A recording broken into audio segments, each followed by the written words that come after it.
Hi, Mike Brantley, auctioneer.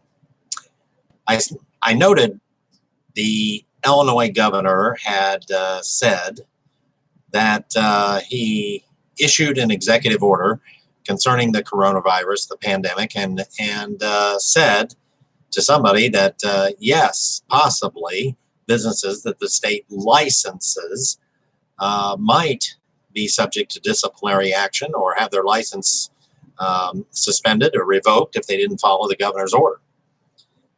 And I saw auctioneer saying, well, we can't do that. Well, I got news for you. Yes, he can. And so can that license agency.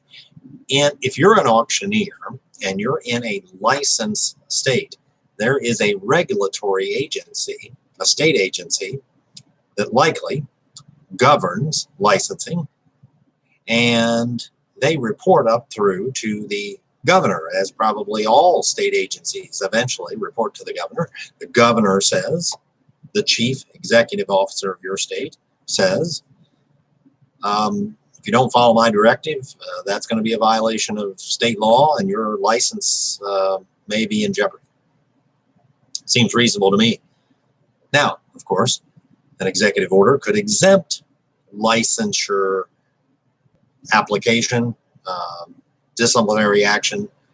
In other words, the governor could say, I'm going to issue this executive order, but if you're licensed, you have a license from our state, that regulatory agency cannot take action. Well, then that's fine. They can't take action because the governor said they can't take action. But again, look who's making these calls. The governor, your governor. It's not all states. But when the governor says, when your governor says, we're not having any auctions in this state, then you're not having any auctions in this state. Now, you can go ahead and have an auction. You can go ahead and defy a governor's order. But if you're in a licensed state, don't be surprised if the regulatory agency comes after you and says, hey, you're in defiance. We're going to suspend your license. We're going to revoke your license. Now, maybe you're an auctioneer that says, well, I don't need a license then. If you're going to revoke my license, I'm going to go ahead and have auctions anyway. Auctioneers are fiercely independent, sole proprietors for the most part, depend on their income. I understand.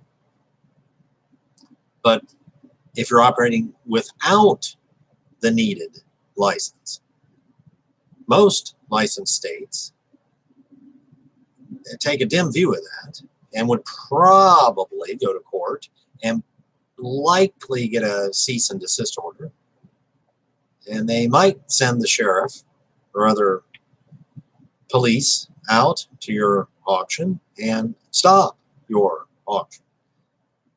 They might handcuff you. They might take you away. I mean, I don't know. I don't know what your strategy is.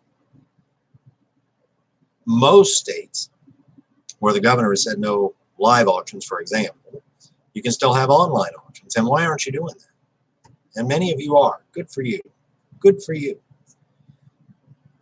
But if you think that the governor and the regulatory agency that issued you a license and maintains your license and has jurisdiction over your license, and we cannot connect those dots, oh, yes, they can. So here's my advice for auctioneers in licensed states. Pay attention to what the governor says. And pay attention to it every day for the rest of your life. I mean, your governor is your boss, essentially. And he or she can decide if you're in business or not in business. So heads up. Governor says you can, you probably can. Governor says you can't, you probably can't. Mike Brantley, auctioneer. Pleasure to be with you today. Other videos right here, others forthcoming. Have a great day and stay safe.